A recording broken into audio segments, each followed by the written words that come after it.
જય શ્રી કૃષ્ણ મિત્રો, શ્રેષ્ઠ સુવિચાર ચેનલમાં તમારું સ્વાગત છે। આજે હું એક સરસ પ્રેરણાદાયક સમજવા લાયક વાર્તા કહેવા જઈ રહી છું। આ વાર્તામાં તમને ઘણું બધું સાંભળવા મળશે। વાર્તા છે કે જીવનમાં જો કંઈક કરવા ઈચ્છતા હોય તો આ વાર્તાને જરૂર સાંભળજો। એક સમયની વાત છે। એક નગરમાં એક ગરીબ ખેડૂત રહેતો હતો। તેને એક જુવાન પુત્ર હતો અને તે બહુ જ આળસુ હતો। તે કોઈ પણ કાર્યને પૂરું કરે જ નહીં, કોઈ પણ કામ પૂરું ન કરે। હવે ખેડૂત તેના પુત્રના લક્ષણોથી બહુ દુઃખી રહેવા લાગ્યો। તેનો પુત્ર ક્યારેય કોઈ કામ કરતો જ નહીં। જ્યારે પણ ખેડૂત તેના પુત્રને કોઈ કાર્ય કરવાનું કહે તો તે માત્ર એટલું કહે કે શું કરું પિતાજી, મારું મન કોઈ કામમાં લાગતું જ નથી, અને જો મારું મન જ ના લાગે તો હું કોઈ પણ કાર્ય કેવી રીતે પૂરું કરું। એકવાર તેના પિતા પુત્રથી હેરાન થઈ ગયા। તેના પુત્રને ખેતી કરવામાં તેને લગાડી દીધો, પણ તે ખેડૂતનો આળસુ પુત્રએ તેની આદતો અનુસાર આળસના લીધે ખેતીનો બધો જ પાક ખરાબ કરી દીધો।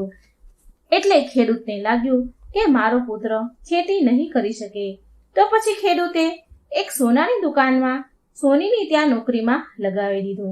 પણ બન્યું એવું કે થોડા દિવસોમાં તેને ત્યાંથી નોકરીમાંથી નીકાળી દીધું, કારણ કે તે કોઈ પણ કામને સરખી રીતે કરતો જ ન હતો।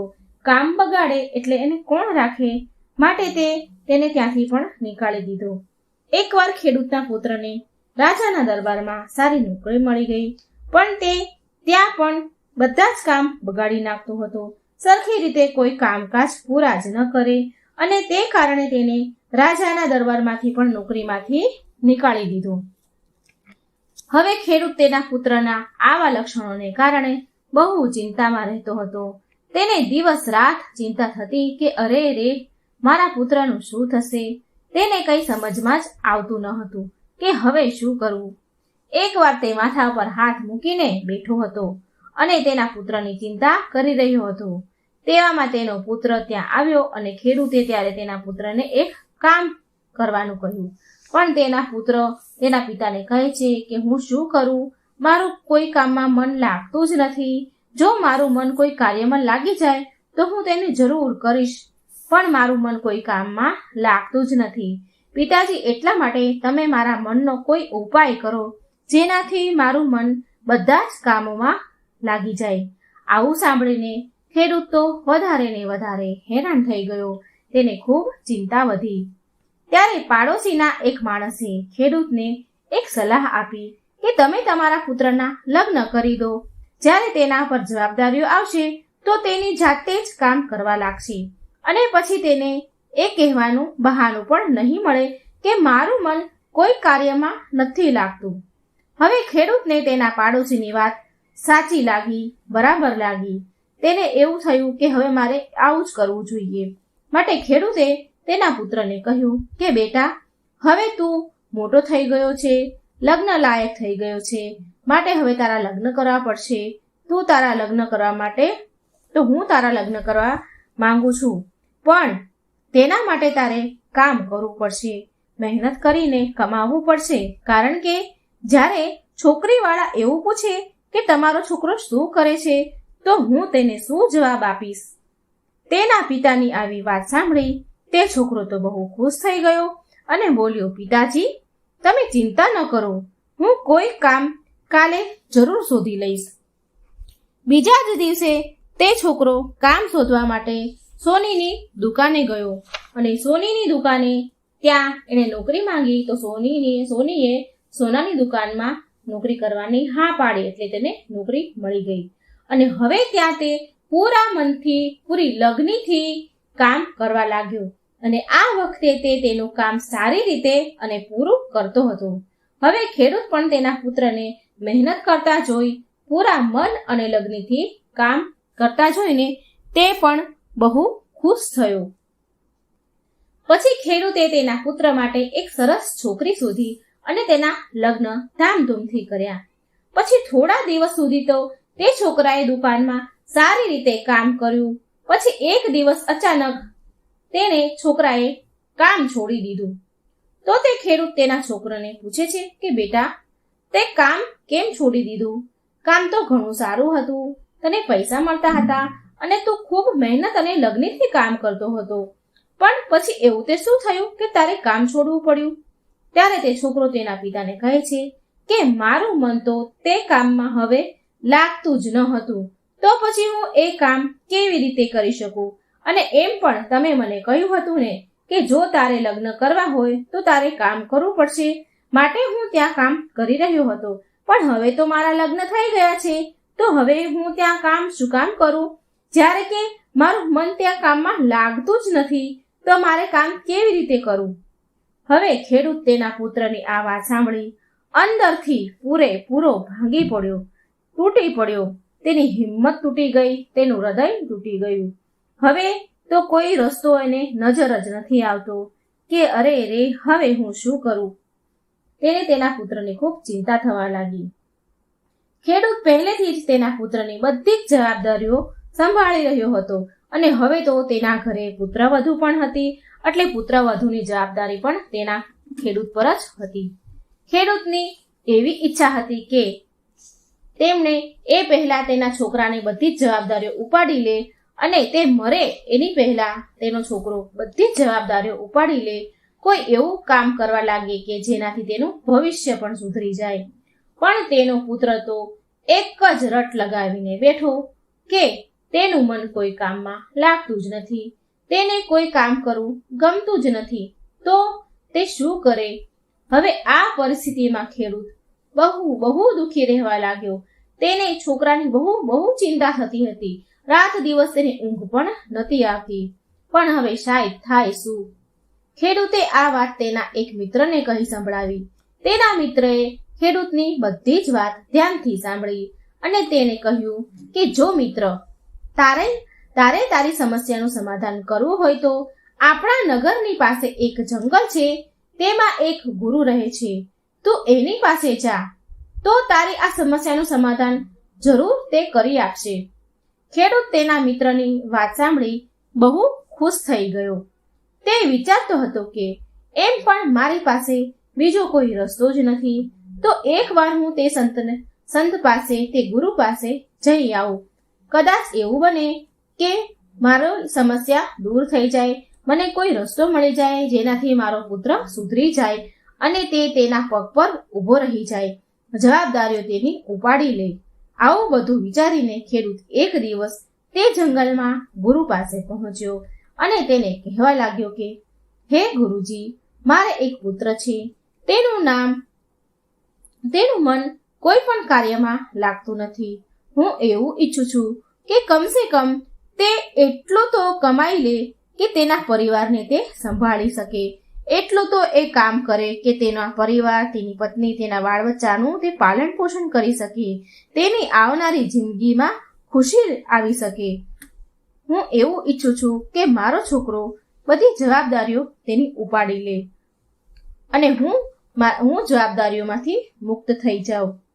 આ સાંભળી ગુરુજી ખેડૂતની વાત ધ્યાનથી સાંભળી અને ખેડૂતને ધ્યાનથી જોવા લાગ્યા અને તેમને કહ્યું કે શું તમે મને ઓળખ્યો નહીં? પણ હું તમને સારી રીતે ઓળખું છું. તો તારા પુત્રને મારી પાસે આશ્રમમાં રહેવા માટે મોકલી દે, પછી જે કરવું હશે તે હું કરીશ. ખેડૂતે ગુરુજીના કહેવા અનુસાર તેના પુત્રને તે ગુરુજી પાસે આશ્રમમાં રહેવા માટે મોકલી દીધો, કારણ કે તે આશ્રમમાં રહી શકે અને ત્યાં કોઈ કામ શીખી શકે અને તેના પગ પર તે ઊભો રહી શકે. પણ ખેડૂતે જેવું વિચાર્યું હતું તેવું તો કંઈ થયું જ નહીં. ખેડૂતનો પુત્ર આશ્રમમાં પણ કંઈ જ કામ કરતો ન હતો. તે આખો દિવસ બેસી રહે, સૂઈ રહે અને સપના જોયા કરે. અને જ્યારે ગુરુજી તેને કોઈ કાર્ય કરવાનું કહે તો તે છોકરો એમ જ કહે કે ગુરુજી, મને કોઈ એવો મંત્ર આપો કે મારું મન બધા કાર્યમાં લાગી જાય અને મને બધા કાર્ય કરવા ગમે, નહીં તો હું કંઈ કરી નહીં શકું, કારણ કે હું શું કરું? મારું મન કોઈ કાર્યમાં લાગતું જ નથી. અને આમ ને આમ ઘણા બધા દિવસ વીતી ગયા. તે છોકરાએ ત્યાં એક પણ કાર્ય કર્યું નહીં, કોઈ પણ કામ તે શીખ્યું નહીં. હવે તે ગુરુજીના ઘણા બધા પ્રયત્ન કર્યા પછી પણ તે ખેડૂતનો પુત્ર કોઈ કાર્ય કરતો નહોતો. તેનામાં કોઈ ફરક જ પડ્યો નહીં. તે હતો ને તેવો જ રહ્યો. એટલે એક દિવસે ગુરુજીએ પણ ખેડૂતના છોકરાને કહ્યું કે ઠીક છે, જો તારું કોઈ કામમાં કરવામાં મન ન હોય, કોઈ કામ કરવામાં મન લાગતું ન હોય, તો કોઈ કામ કરવા માંગતો ન હોય, તો તું તારા ઘરે જઈ શકે છે.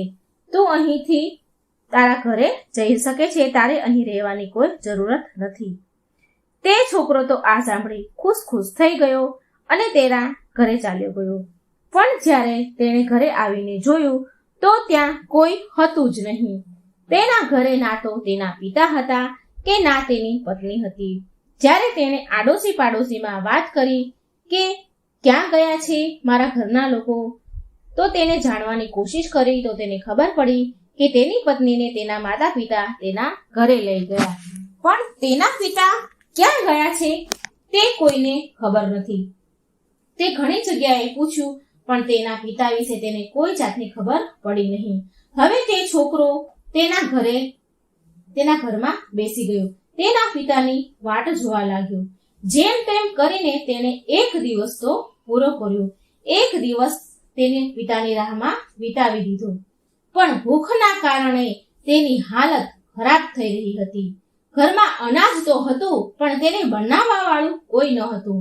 અત્યાર સુધી તો તેના પિતા જ તેના માટે જમવાનું બનાવતા હતા. પણ તે છોકરાનું મન તો ક્યારે જમવાનું બનાવવામાં પણ લાગ્યું નહીં. તેને કંઈ પણ જમવાનું બનાવવાનું આવડતું ન હતું. તે એવી વાટ જોઈને બેઠો હતો કે તેના પિતા હમણાં આવશે અને તેની માટે સારું એવું જમવાનું બનાવશે અને હું તો જમવાનું બહુ મજાથી ખાઈશ. અને તે આવી વાટ જોઈને બેઠો હતો. અને આમને આમ એક દિવસ પૂરો થયો, બીજો દિવસ થઈ ગયો, બીજા દિવસની રાત પણ પડી ગઈ, પણ હજી સુધી તેના પિતા આવ્યા નહીં. અને ભૂખના કારણે તો તેની હાલત ખરાબ થઈ રહી હતી. તે હેરાન પરેશાન થઈ ગયો. તેને ભૂખ બહુ જ લાગી હતી. હવે તો તેનાથી રહેવાતું પણ નહોતું. ભૂખ સહન થઈ રહી ન હતી. પછી તે ઊભો થયો અને જાતે જ જમવાનું બનાવવા લાગ્યો.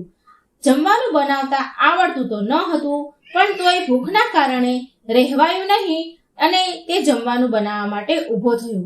કાચી પાકી રોટલીઓ બનાવી. જેવી આવડી તેવી રોટલી બનાવી. જેવું પણ જમવાનું બનાવતા આવડતું હતું તેવું તેણે બનાવ્યું. જોકે જમવામાં ભોજનમાં કોઈ સ્વાદ જ ન હતો, પણ તેને તો ભૂખ બહુ લાગી હતી. તેને ભોજન બનાવતા આવડતું ન હતું અને તે 2 દિવસથી ભૂખ્યો હતો. તેને જોરદાર ભૂખ લાગી હતી. તો તેણે તે જમવાનું બનાવી અને તે જમવાનું તે જમ્યું. તેણે વિચાર્યું કે જો આમ જ ચાલતું રહેશે, પિતાજી નહીં આવે તો મારું પેટ કેવી રીતે ભરીશ? આમ તો કઈ કામ નહીં ચાલે. મારે શું રોજ રોજ જમવાનું બનાવવું પડશે? આવું તો કેમ ચાલે? આ તો સારી વાત નથી. આમ વિચારી તે છોકરો તેની પત્નીના ઘરે તેને લેવા માટે ગયો. ત્યાં જઈ તેની પત્નીને પાછું આવવા માટે કહ્યું. પણ તેની પત્ની બોલી કે ના, હું પાછી નહીં જાઉં. જ્યાં સુધી તમારા પિતા ઘરે પાછા નહીં આવી જાય ત્યાં સુધી હું ઘરે પાછી નહીં આવું. તેણે તેની પત્નીને ઘણી મનાવવાની કોશિશ કરી. હાથ જોડ્યા, ઘણા પ્રયત્ન કર્યા, આજીજી કરી. તેની પત્નીને ઘરે લાવવા માટે તેણે ઘણી બધી કોશિશ કરી, પણ તેની પત્ની આવવા માટે તૈયાર ના થઈ. એટલે તે નિરાશ થઈ પાછો ઘરે આવી ગયો. તે તેના ગુરુજીની પાસે ગયો અને ગુરુજીને કહ્યું કે હે ગુરુજી, મારા પિતાજી ક્યાં ચાલ્યા ગયા છે? તે ક્યાં ગયા છે એ કોઈને ખબર નથી. કોઈ કંઈ કહેતું જ નથી કે તે ક્યાં ગયા છે. મને મારા પિતાની બહુ ચિંતા થાય છે કે તે ક્યાં ચાલ્યા ગયા હશે, મને એકલો મૂકીને. ત્યારે ગુરુજી બોલ્યા કે મને ખબર છે કે તારા પિતા ક્યાં છે, પણ હું તને અત્યારે નહીં બતાવી શકું. પણ જો તું કામમાં મન લગાવીશ અને કોઈ પણ કાર્ય, કોઈ પણ કામ તું સારી રીતે કરવા લાગીશ તો કદાચ તારા પિતા જરૂર પાછા આવી જશે. આટલું સાંભળીને તે છોકરો પાછો તેના ઘરે ગયો. તેને સમજમાં આવતું ન હતું કે હવે હું શું કરું. જો તે કોઈ પાસે કામ માંગે તો કોઈ તેને કામ આપતું ન હતું, કેમ કે બધા જ જાણતા હતા કે આ કોઈ કામ સારી રીતે કરતો નથી અને કોઈ કામને પૂરું કરે નહીં અને કામ અધૂરું છોડીને વચ્ચેથી જ નોકરી છોડી દે, કામ અધૂરું મૂકીને જ ભાગી જાય છે. માટે કોઈ તે છોકરાને કામ આપતું જ ન હતું. અને હવે તો ધીમે ધીમે ઘરમાં અનાજ ભર્યા હતા તે પણ ખતમ થવા લાગ્યા, તે પણ ખાલી થવા લાગ્યા. તો હવે શું કરવું? થોડા દિવસ તો આમ ને આમ જ ચાલ્યા ગયા, પણ તેને કોઈ કામ જ ન મળ્યું. એક દિવસ તેણે ઘરમાં તેના પિતાનું હળ જોયું, જેનાથી તેના પિતા ખેતી કરતા હતા.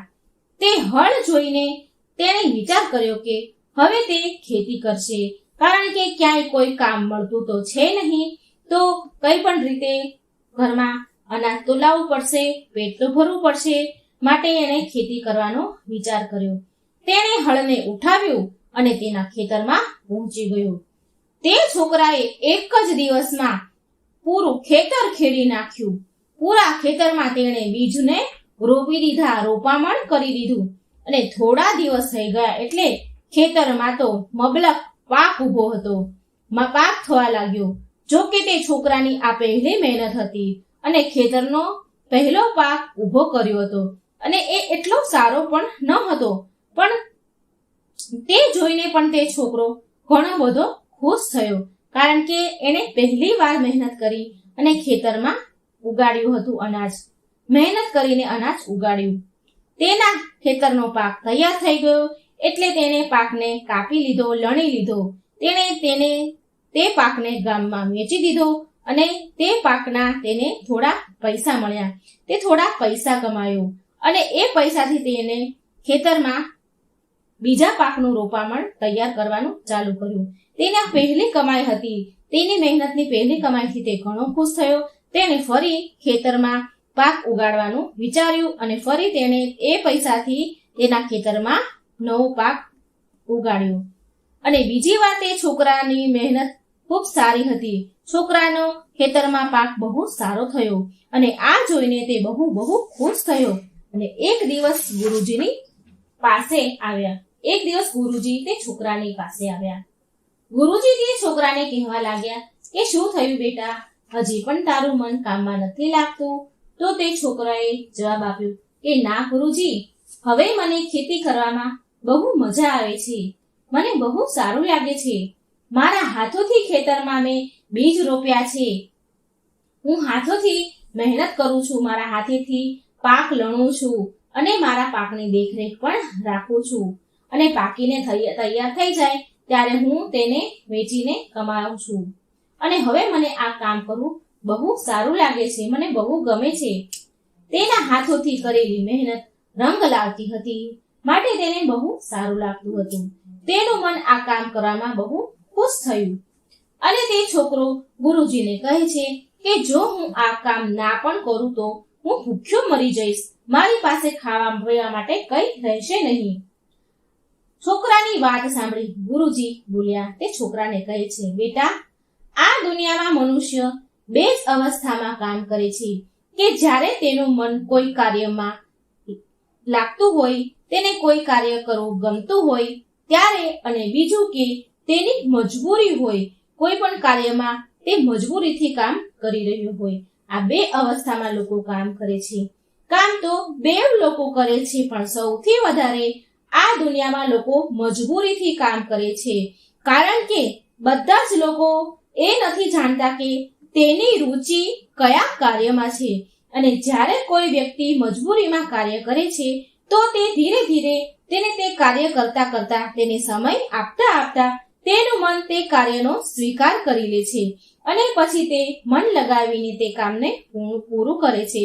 અને તે વ્યક્તિ હંમેશા તે જ વિચારતો રહી જાય છે કે હું આ કાર્ય માટે જ બન્યો છું, અને આવો વિચાર કરીને વ્યક્તિ સાધારણ બનીને રહી જાય છે. જે પ્રકારે તારા પિતા હતા, તે ગુરુજી તેના છોકરાને તેના પિતાની વાત કહે છે.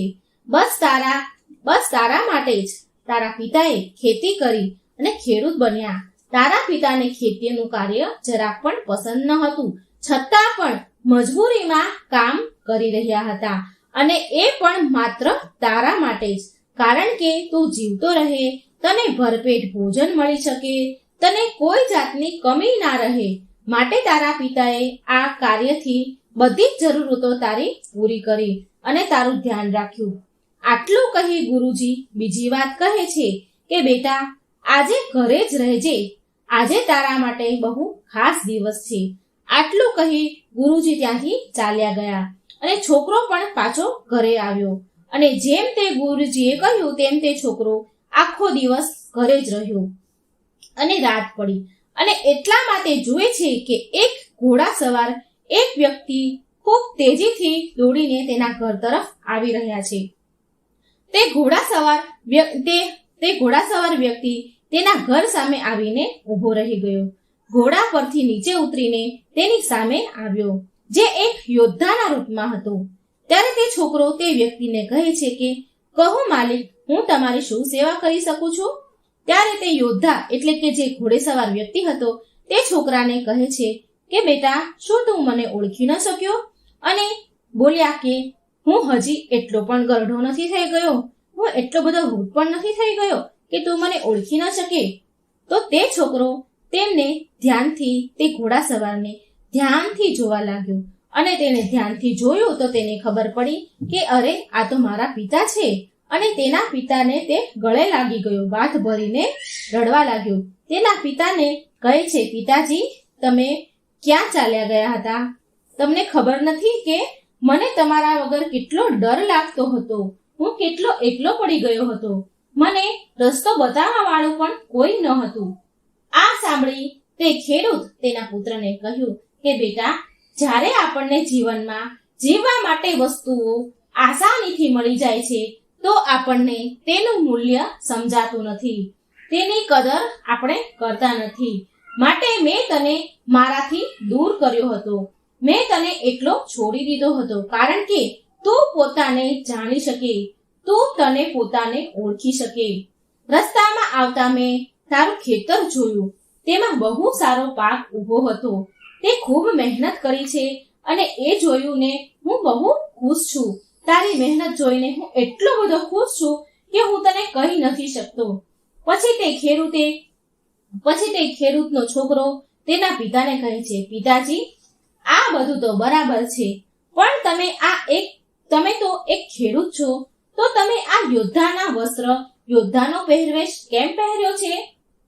તેના પિતા તેના પુત્રને કહે છે, ખેડૂત તો હું તારી માટે બન્યો હતો, તારી જરૂરતોને પૂરી કરવા માટે બન્યો હતો, પણ મારું મન તો મારી તલવારમાં જ હતું. અને હું છેલ્લી વાર મારા રાજાને મળવા માંગતો હતો અને હું હમણાં જ તેને મળીને આવ્યો છું. અને આ તલવાર જેણે આજ સુધી મારી રક્ષા કરી છે, મારો સાથ આપ્યો છે, એટલે આજથી હું આ તલવારને તને સોંપું છું. આ તલવારને સારી રીતે સંભાળીને રાખજે.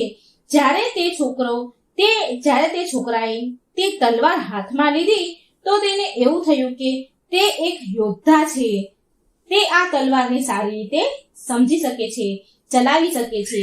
તેણે તેના પિતાને કહ્યું કે પિતાજી, શું તમે મને તલવારબાજી શીખવાડી શકશો? તો તેના પિતાએ કહ્યું, હા, જરૂર શીખવાડીશ. અને ખેડૂત રોજ તેના પુત્રને તલવારબાજી શીખવાડવાની શરૂ કરી. તે છોકરો બહુ સારી રીતે તલવારબાજી શીખી ગયો અને એક યોદ્ધા બની ગયો. તલવારબાજીમાં તેના પિતા કરતા પણ તે આગળ નીકળી ગયો. તેની સામે તો તેના પિતા ટકી પણ શકતા ન હતા, એટલો સરસ તલવારબાજ બન્યો. અને તે જોતજોતામાં યોદ્ધા બની ગયો અને તે રાજાના દરબારમાં એક યોદ્ધાનું કામ કરવા લાગ્યો. અને ખેડૂતની ચિંતા દૂર થઈ અને તેના પુત્રની મહેનત કરતા જોઈને તે ખુશ થયો અને તેના પરથી તેની જવાબદારીનો બોજ ઉતરી ગયો અને તે છોકરાને પણ તેની જવાબદારી સમજાઈ ગઈ. તો મિત્રો, તમને આ વાર્તા કેવી લાગી? આ વાર્તામાં તમને ઘણું બધું જાણવા અને સમજવા મળ્યું હશે. માટે મારી વાર્તા જો સારી લાગી હોય તો મારી ચેનલને લાઈક અને સબસ્ક્રાઇબ જરૂર કરજો. Thank you. જય શ્રી કૃષ્ણ. રાધે રાધે.